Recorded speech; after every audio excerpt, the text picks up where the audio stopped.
Class के YouTube channel पे मैं सुभाष जयपाल आपका एक बार पुनः स्वागत करता हूं। दोस्तों, अपने जो इलेक्शन थ्योरी का टेस्ट को स्टार्ट किया था, आज अपने उसकी नेक्स्ट क्लास स्टार्ट करने जा रहे हैं। टॉपिक चल रहा था डीसी जनरेटर। इसके बारे में बात करें तो दोस्तों,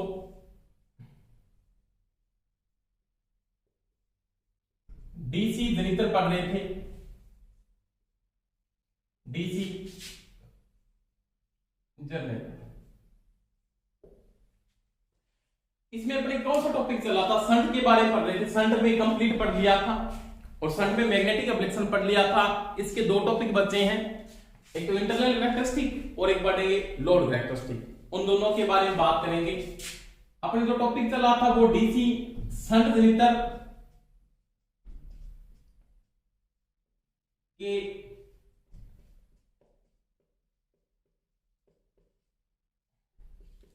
अभिलक्षण पढ़ रहे थे। डीसी का जो शंट जनरेटर आप यूज करते हैं उसमें आपने मैग्नेटिक अभिलक्षण का पढ़ लिया था या उसका चुंबकीय अभिलक्षण आपने क्या दोस्तों पढ़ लिया था। अब जो अपने पढ़ेंगे इसका, वो पढ़ेंगे अपने इसका लोड का अभिलक्षण या इसका पढ़ेंगे अपने भार का अभिलक्षण। कौन सा पढ़ेंगे? भार अभिलक्षण। भार अभिलक्षण यानी इसके बारे में बात करूंगा मैं आईएल, बीएल व आईएल के बीच। यानी जो लोड का अभिलक्षण आप लेके चलते हो ना, वो किसके बीच में लिया जाता है? वो लिया जाता है बीएल और आईएल के बीच में लिया जाता है। जैसे मेरे पास एक सिंपल सी बात होती है कि जैसे मेरे पास एक डीसी का शंट जनरेटर है, ये जनरेटर मान लिया, ये इसकी शंट फील्ड वाइंडिंग है। इसका नामांकन सभी को पता है, E1 A2। Shunt field winding को दोस्तों कैसे बनाते हैं? पतला चालक तार होता है और क्या होते हैं? अधिक टर्न होते हैं। ये इसकी आर्मेचर वाइंडिंग है।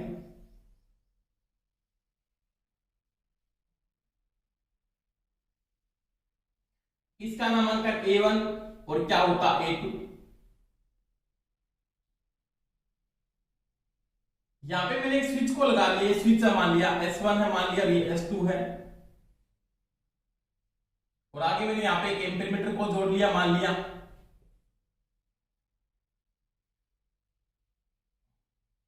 और ये मैंने लोड जोड़ दिया। लोड समझ में आ गई दोस्तों मेरी बात। और यहां पे मान लिया कि मैं वोल्टमीटर को भी जोड़ लेता हूं। समांतर क्रम में किसको लगाया था? वोल्टमीटर को। जैसे यहां पे आपने एक वोल्टमीटर को जोड़ लिया वोल्टेज पढ़ने के लिए बी।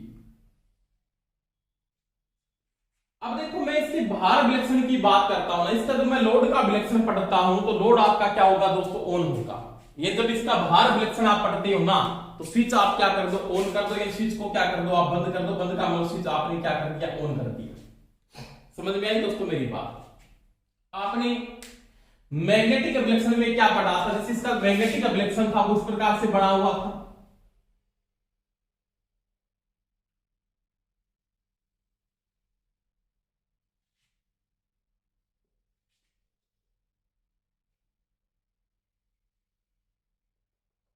यहां पे मैं क्या लेके चलूंगा? आईएल। क्या लेके चलूंगा? आईएल। देखो, इस कंडीशन के ऊपर, यानी यहां पे जो कंडीशन थी ना, ये कंडीशन थी ना, ये कंडीशन, ये वाली कंडीशन, इस पे किसका मान था? कोई भी जो बिंदु है, मान लीजिए आपका ओ बिंदु है, और ये मान लिया आपका कौन सा मान लेता हूं मैं? पी बिंदु है। और मैंने कहा था ओपी पे क्या था? मैग्नेटिक रिफ्लेक्शन को जब आप देखते हो तो एक सैचुरेशन पॉइंट के ऊपर, सैचुरेशन पॉइंट के ऊपर, यानी इसका जो पी पॉइंट है, इस पे ये वैल्यू मैं किसके लेके चल रहा हूं? ई की वैल्यू। यानी यहां पे जो वैल्यू है वो ई की वैल्यू है, ये इसका पॉइंट कौन सा? पी पॉइंट है। ये ओपी का मान, ओपी क्या है?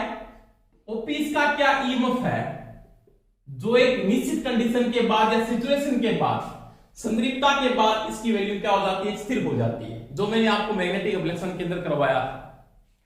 यानी इलेक्ट्रोमोटिव फोर्स का जो मान जनरेट हो रहा है वो एक वैल्यू पे जाके क्या होता है? कांस्टेंट हो जाता है। तो वो इसकी वैल्यू क्या है? यहाँ पे ई है। ये वैल्यू आपके पास क्या है? ई है।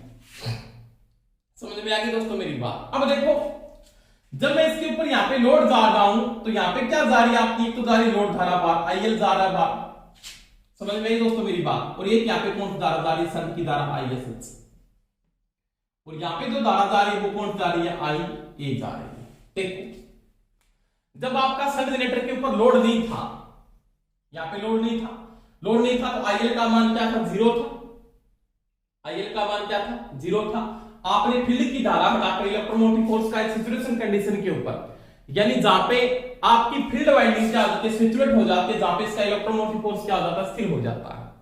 समझ में आ गई मेरी बात। जैसे मैंने आपको बताया था मैग्नेटिक एब्रेक्शन किसके बीच में खींचा था, जो आपका मैग्नेटिक एब्रेक्शन था वो इस प्रकार से था दोस्तों, मैंने आपको बताया भी था, एक बार सुने मैं रिपीट कर रहा हूं।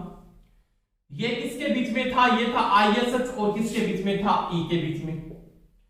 ये ओ बिंदु था, यहां तक आपका क्या था, यहाँ पे आपका अवशिष्ट चुंबकत्व था, उसके बाद ये राय रैखिक थी, उसके बाद थोड़ा सा ग्राफ घूमा था, नी पॉइंट आ गया, उसके बाद ये कंडीशन कौन सा, सैचुरेट, तो यानी कि यहाँ पे बिंदु कौन सा था, आपका ई था।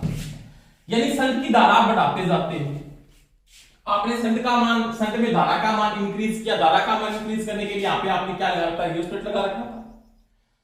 एक ऐसी कंडीशन आती है जहां पे जाके शंट क्या हो जाते हैं, सैचुरेट हो जाते हैं। सैचुरेट का मतलब ये क्या हो जाती है दोस्तों, संतृप्त हो जाती है।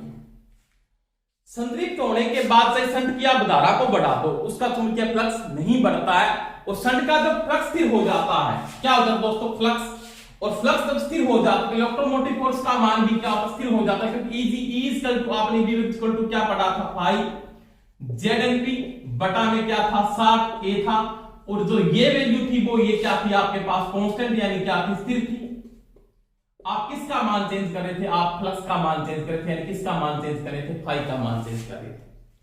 और फ्लक्स भी शंट फील्ड का क्या होता था, संतृप्त, यानी क्या होता है, सैचुरेट हो जाता है। उसके बाद वो फ्लक्स को नहीं बढ़ा पाती है। इसका मतलब ईबी या इलेक्ट्रोमोटिव फोर्स या ईजी एक ही बात है। जो जनरेट इलेक्ट्रोमोटिव फोर्स था वो क्या हो जाता है, यहाँ पे कांस्टेंट हो जाता है। तो ये वैल्यू मैंने करवा दी थी आपको, चुंबकीय फ्लक्स में बता दिया था। अब देखो, अब इसमें वो क्या बोलता आगे कि मैंने जैसे इसके ऊपर लोड जोड़ दिया, यहाँ पे मैंने इसके साथ क्या जोड़ दिया, लोड को ऑन कर दिया। क्या कर दिया, लोड। तो लोड में क्या कंडीशन है कि जो आपका आईए है ना, यहाँ पे आईए आर्मेचर धारा, आर्मेचर धारा बराबर क्या, आईए बराबर क्या, देखो एक तो शंट की धारा जा रही है, लोड की धारा, तो आईएल प्लस में आईएसएच, यही है। आईए बराबर क्या है, आईएल प्लस में आईएसएच है। ये दोनों किस क्रम में, समांतर में जुड़े हैं। लोड की धारा शंट की धारा जोड़ दो, किसकी धारा आ जाएगी आपके पास, आर्मेचर की धारा है। इसके कारण वो ये कहता है कि जब आर्मेचर में धारा फ्लो होती है तो आर्मेचर में क्या होती है, आर्मेचर की वी ड्रॉप होती है, उसके कारण वोल्टेज का मान क्या होता है, गिरता है। क्योंकि सिंपल सी बात है, जब लोड बढ़ता है, भार बढ़ते तो लोड धारा बढ़ेगी, और लोड धारा बढ़ेगी तो आर्मेचर धारा भी क्या होगी दोस्तों, बढ़ेगी। क्योंकि लोड में सिंपल सी बात है, लोड बढ़ने का मतलब होता है डिस्टेंस का मान कम होगा। ये लोड किस में आता है, भार किस में लेते हैं, वाट है, किलोवाट में होता है। जिसकी पावर ज्यादा है उसका डिस्टेंस क्या है, कम है, और जिसका डिस्टेंस कम है उसकी धारा क्या होगी, ज्यादा होगी। आप जैसे ही लोड को बढ़ाते हो तो लोड के साथ क्या बढ़ती है, धारा बढ़ती है। यानी सिंपल मैं यहां पे अगर नोट करूं, अगर आपका भार बढ़ता है, भार आपने इंक्रीज किया तो आपका क्या बढ़ा, आईएल बढ़ा। अगर आपका आईएल बढ़ा तो उसके साथ क्या बढ़ा, आपका आईए भी बढ़ेगा, क्योंकि आईएल जब बढ़ रहा है तो आईए का मान भी बढ़ेगा। और जब आईए बढ़ रहा है ना तो आईए इंटू आर ए, आर्मेचर की वी ड्रॉप, ये भी क्या होगी, बढ़ेगी। ये भी क्या होगी दोस्तों, बढ़ेगी। और आपने पढ़ा है इसका एबी समीकरण, एबी समीकरण बराबर आपने क्या पढ़ा था, बी ईबी बराबर लिखा था, बी प्लस में क्या था, बीएल प्लस में क्या था, आईए इंटू आर ए, आईए इंटू आर ए। और बीएल किसके बराबर था, बीएल बराबर था ईबी माइनस में क्या था, आईए इंटू आर ए। समझ में आई दोस्तों मेरी बात। अब देखो, भार बढ़ने पर भार धारा बढ़ती है, भार धारा बढ़ने से आर्मेचर धारा बढ़ती है, और आर्मेचर धारा बढ़ने से आर्मेचर की वी ड्रॉप बढ़ती है। उसके कारण बीएल का मान दोस्तों क्या हो जाता है, गिरता है। बीएल का मान क्या होता है, कम। क्योंकि जब आईए ड्रॉप बढ़ जाती है तो बीएल का मान क्या होता है, कम। इसका मतलब ये जो ग्राफ है वो आपका ऐसे चलना शुरू हो जाता है, यहां से ग्राफ इसका गिरना शुरू हो जाता है ऐसे, इस पॉइंट पर ऐसे। ये गिरने का रीजन क्या है, यानी इस बिंदु तक इसका ये वैल्यू आ रही है, ये गिरना शुरू हो जाता है, इसका ग्राफ ऐसे गिरता है इस प्रकार से। पहला कारण ये क्या है, किसका रीजन है, ये है गिरने का रीजन वोल्टेज का, तो ये है आईए इंटू आर ए ड्रॉप है। समझ में आई दोस्तों मेरी बात? IA इंटू आर एक ड्रॉप है। समझ में आ गई होगी मेरी बात कि जब आप भार रिएक्शन को देखते हो कि जब आप इसका भार बढ़ता है तो भार के साथ इसकी इलेक्ट्रोमोटिव फोर्स अपने को नहीं मिलता है, इसकी टर्मिनल वोल्टेज का मान क्या होता है, BL का मान दोस्तों क्या होता है, गिरता है। BL का मान गिरने का रीजन क्या है? तो भार बढ़ने पर भार धारा बढ़ेगी, भार धारा बढ़ेगी तो आर्मेचर धारा बढ़ेगी, आर्मेचर धारा बढ़ेगी तो आर्मेचर का IA इंटू आर ड्रॉप बढ़ेगा, IA इंटू आर ड्रॉप बढ़ेगा तो BL का मान दोस्तों क्या होता है, कम होता है। इसके कारण IA इंटू आर याद रखिए ड्रॉप। दूसरी बात, एक और आता है रीजन, दूसरी इसकी वोल्टेज गिरने का जो रीजन है वो एक रीजन और भी है। कौन सा? एक होता है AR ड्रॉप, आर्मेचर प्रतिक्रिया ड्रॉप, आर्मेचर प्रतिक्रिया ड्रॉप, जिसको आप बोलते शॉर्टकट में AR, armature reaction drop, armature reaction drop. Armature reaction क्या है? आर्मेचर वाइंडिंग में जो करंट पैदा होता है ये क्या बनाता है, मैग्नेटिक फ्लक्स बनाता है। क्या बनाता है? मैग्नेटिक फ्लक्स बनाता है। और ये फील्ड के फ्लक्स को क्या करता है, कमजोर करता है। इसको बोलते हैं विषुमकन प्रभाव या आर्मेचर क्या बोलते हैं, रिएक्शन कहते हैं। क्या बोलते हैं? Armature reaction. यानी आर्मेचर में क्या होगा, आर्मेचर प्रतिक्रिया प्रभाव होगा, आर्मेचर प्रतिक्रिया प्रभाव। ये क्या है दोस्तों, इसको बोलते हैं इसमें आर्मेचर रिएक्शन, शॉर्टकट में लिख रहा हूं AR, आर्मेचर रिएक्शन। ये क्या है? आर्मेचर वाइंडिंग द्वारा स्थापित फ्लक्स मुख्य फील्ड वाइंडिंग के फ्लक्स को क्या करता है, कमजोर करता है। क्या करता है? कमजोर। और जब इसका फ्लक्स फील्ड का कमजोर होता है ना तो मेरे पास वोल्टेज का मान क्या होगा, गिरेगा, क्योंकि फ्लक्स में कमी आएगी तो वोल्टेज का मान क्या होगा, गिरेगा, क्योंकि फ्लक्स जनरेट वोल्टेज है वो फ्लक्स के क्या है, समानुपाती है। तो मेरे पास नॉर्मल सी बात है, आर्मेचर रिएक्शन के कारण फील्ड का फ्लक्स क्या होता है, कमजोर हो जाता है। यानी फील्ड के फ्लक्स में क्या आती है, कमी आती है। किसके फ्लक्स में? फील्ड का फ्लक्स, फील्ड का फ्लक्स कमजोर होता है, उसके कारण ईबी गिरता है, उसके कारण वोल्टेज का मान गिर जाता है। तो वही बात आर्मेचर रिएक्शन, यानी आर्मेचर रिएक्शन के कारण इसका जो ग्राफ है वो यहां पे भी नहीं जाता। दूसरी बात, इसका ग्राफ कहां पे आता है, ये ग्राफ यहां पे पहुंच जाता है इस कंडीशन पे। यानी ग्राफ इसका बाद में भी क्या होता है, और गिरने का प्रयास करता है, और ग्राफ इसका और ज्यादा क्या होता है दोस्तों, नीचे होने का प्रयास करना शुरू कर देता है। आर्मेचर रिएक्शन के कारण वोल्टेज का मान और गिरता है। इस कंडीशन पे आपका ग्राफ कहां पे पहुंच जाता है, इस कंडीशन में आ जाता है, यहां पे। अब ये जो ड्रॉप है ना, इसको बोलेंगे AR drop, armature reaction drop. इसको क्या बोलेंगे, आर्मेचर रिएक्शन ड्रॉप या आर्मेचर प्रतिक्रिया प्रभाव के कारण क्या हो रही है, वोल्टेज यहां पे ड्रॉप हो रही है। वो किसके कारण से हो रही है, वो आर्मेचर रिएक्शन के कारण ड्रॉप हो रही है। देखो दोस्तों, यहाँ पे वोल्टेज गिरने के दो रीजन है। पहला रीजन तो क्या है, पहला तो IA इंटू आर ड्रॉप है, और दूसरा रीजन क्या है, उसका आर्मेचर रिएक्शन ड्रॉप है। तो इसके साथ सिंपल सी मैं बात करता हूं, तो BL की जो वैल्यू आती है वो यहां पे आ जाती है। इस कंडीशन पे आपका ये जो वैल्यू है इसका क्या बोलेंगे, BL। क्या बोलेंगे, BL। OP इसको क्या मान लो, Q मान लो। एक सिंपल सी बात है, OP तो क्या है यहाँ पे, तो मैंने लिखा OP तो इलेक्ट्रोमोटिव फोर्स है। दूसरी बात यहां पे मैं लिख देता हूं, OP अगर इलेक्ट्रोमोटिव फोर्स है तो OQ क्या है, OQ क्या है, OQ की जो वैल्यू है ना, Q यहां पे Q ले लेते हैं। OQ की वैल्यू वो क्या आपके पास, वो है BL। क्या है, वो है BL, वो है लोड वोल्टेज। अब देखो आपके पास यहां पे कंडीशन और आ रही है, क्या, PQ क्या है, तो ये क्या है, एक तो है armature voltage drop, armature V drop, armature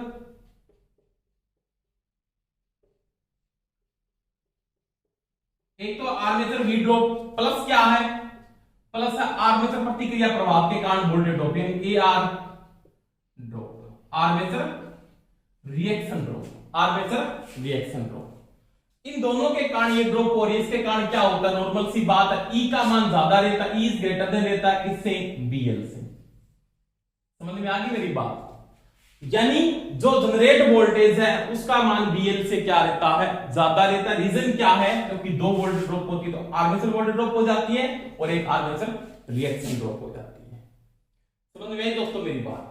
तो यहाँ पे देखो सेचुरेट पॉइंट पे आपके पास ई की वैल्यू है, ई की वैल्यू क्या पे ओ से लेके पी तक ई की वैल्यू हुई, बीएल का मान ओ से लेके क्यू तक था, लोड वोल्टेज।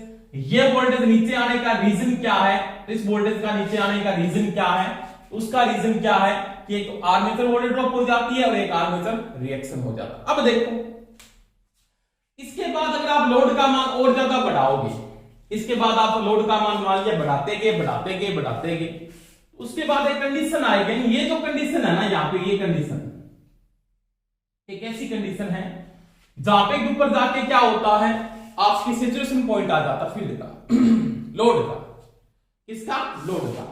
इसके बाद अगर यहां पे तक आपके पास वोल्टेज का मान ये कंडीशन में थी, इसके बाद वोल्टेज का ग्राफ थोड़ा सा ऐसे गिरा, इस प्रकार से गिरा। अब और ज्यादा आप क्या करते हो, लोड बढ़ाते हो, और ज्यादा आप अगर लोड बढ़ाते तो लोड धारा का मान और ज्यादा क्या होगा, बढ़ेगा। लोड बढ़ाते गए एक ऐसी कंडीशन आएगी जहां पे जाके वोल्टेज का मान क्या होगा, गिरना शुरू हो जाएगा एकदम से। और इसका जो ये कंडीशन आएगी ना यहाँ पे, इसका ग्राफ ऐसे घूमना शुरू हो जाता वापिस, ये ऐसे आ गया, फिर ये ऐसे आ गया और फिर ये ऐसे आ गया। और एक ऐसी कंडीशन आएगी जैसे यहां पे इसकी मान लेता है ये पॉइंट है, इस पॉइंट के ऊपर आपकी लोड धारा का मान क्या हो गया, कम होना शुरू। एक ऐसा पॉइंट आ जाएगा जहां पे जाके ये क्या होगा, ब्रेक डाउन, क्या हो जाएगा, ब्रेक डाउन।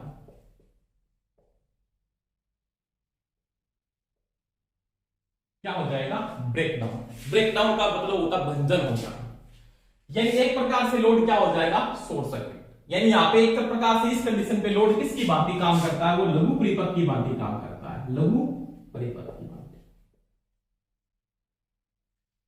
क्योंकि आपका फील्ड क्या है, फील्ड एक इसका फील्ड का क्रांति का, ये लोड का क्रांतिक रेजिस्टेंस है।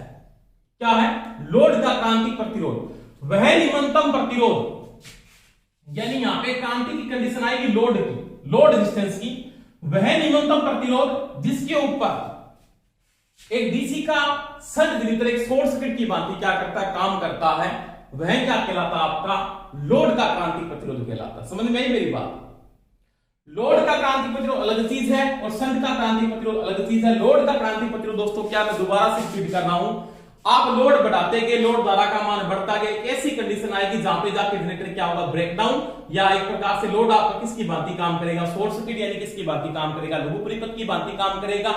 ये एक ऐसी कंडीशन जहां पे लोड का वह निम्नतम प्रतिरोध, लोड का वह निम्नतम प्रतिरोध, तो लिखना चाहिए, लिख लेना आप, लोड का वह निम्नतम प्रतिरोध जहां पर डीसी का शंट जनरेटर ब्रेकडाउन हो जाता है या किसकी भांति काम करता है, लघु परिपथ की भांति काम करता है, वह लोड का क्रांतिक प्रतिरोध कहलाता है। क्या कहलाता है, लोड का क्रांतिक प्रतिरोध। शंट का मैंने बताया, फील्ड का मैंने पहले समझाया, रेजिस्टेंस क्या होता है, शंट फील्ड वाइंडिंग का वह अधिकतम प्रतिरोध, इसमें अधिकतम आएगा, इसमें क्या आएगा, निम्नतम आएगा। ये चीज का ध्यान रखना दोस्तों, वह निम्नतम अधिकतम प्रतिरोध जिसके ऊपर शंट फील्ड वाइंडिंग चुंबकीय फ्लक्स स्थापित नहीं कर सकती, वह उसका क्या कहलाता है, क्रांतिक प्रतिरोध कहलाता है।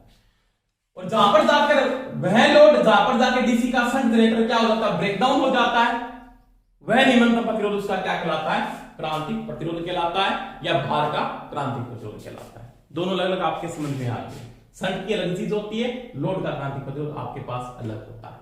इस पॉइंट के बाद आपका जनरेटर क्या होगा, ब्रेकडाउन हो जाएगा। ब्रेकडाउन का मतलब टर्मिनल वोल्टेज का मान आपके पास 0 हो जाएगा और लोड धारा भी आपकी एकदम से गिर जाती है। ठीक है, तो ये आपने किसके बारे में पढ़ा, इसका भार का विलक्षण था। ये इसका किसका विलक्षण था, लोड विलक्षण, या कौन सा था, भार का विलक्षण था। इसके बाद देखो, तो ये तो किसका कौन सा था, इंटरनल हो, सॉरी ये तो कौन सा, इसका एक्सटर्नल विलक्षण हो गया। इसके में इंटरनल की अगर मैं बात करता हूं कि इसका इंटरनल विलक्षण क्या है, उसके बारे में और बात करते हैं। वो देखो,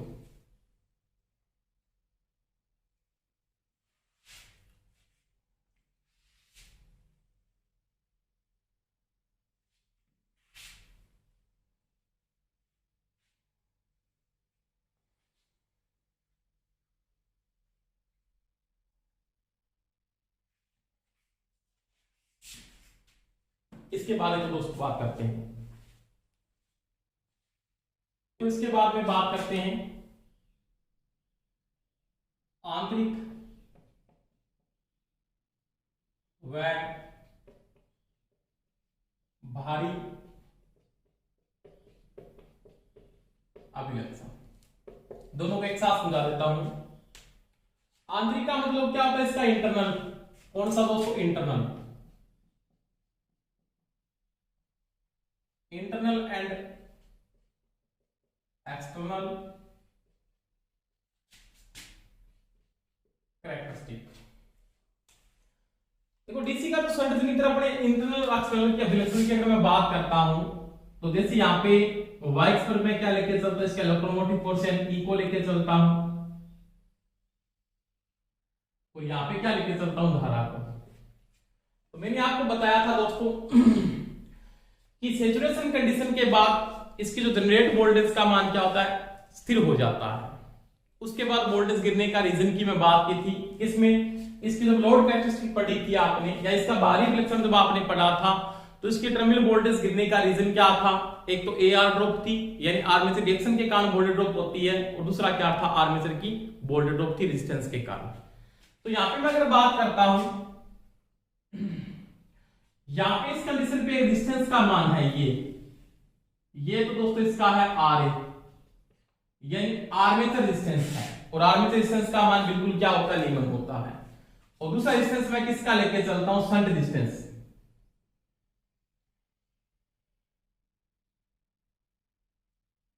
यानी इसकी तो ये वैल्यू है ना, ये वाली वैल्यू, ये वैल्यू, ये इसका RA है, और ये जो रेजिस्टेंस है इसका ये है RSX, ये इसका शंट रेजिस्टेंस है। अब देखो, अब मेरे पास यहां पे नॉर्मल सी बात होती है कि मेरे पास एक तो ये इसका ग्राफ ऐसे होता है, ये वाला, और एक ग्राफ इसका ये होता है, ये वाला। ये दो ग्राफ है इस बिंदु पर। समझ में आई दोस्तों मेरी बात? अब देखो, ये आपके पास यहां पे तो है E, और एक यहां पे होगा इसका V। अब देखो मेरे पास कंडीशन क्या है, इसका जो मैं ये ग्राफ लेके चल रहा हूं, यानी एक तो मेरे पास क्या इलेक्ट्रोमोटिव फोर्स जनरेट हो रहा है, उसकी वैल्यू है, इलेक्ट्रोमोटिव फोर्स का मान कितना, उसकी वैल्यू मैं लेके चलता हूं। इलेक्ट्रोमोटिव फोर्स का मान मेरे पास कितना मैं यूज कर रहा हूं, और दूसरी वैल्यू मेरे पास क्या आ रही है इसकी।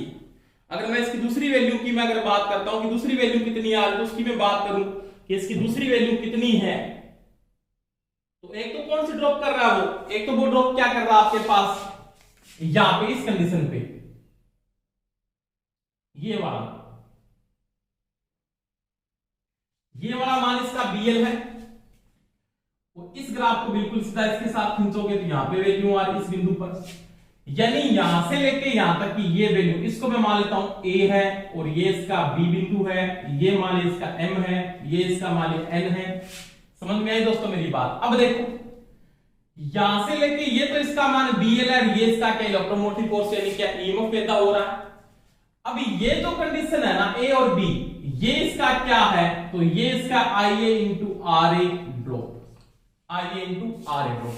इसमें दो रिलेशन की मैं बात करता हूं, तो ये तो ग्राफ होगा ना, ये ग्राफ में ये तो इसका कौन सा है, ये तो इसका इंटरनल है, कौन सा? इंटरनल। और ये कौन सा है इसका, तो ये है एक्सटर्नल,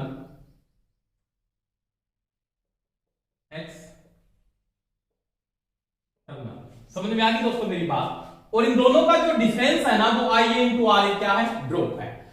और इससे पहले इंटरनल से पहले क्या हुआ था, आर्मेचर रिएक्शन आपका हो गया, तो इसमें मैंने मैग्नेटिक में आपको करवाया था, इसकी मैग्नेटिक कैरेक्टरिस्टिक करवाई, इसमें मैंने आपको करवा दिया था।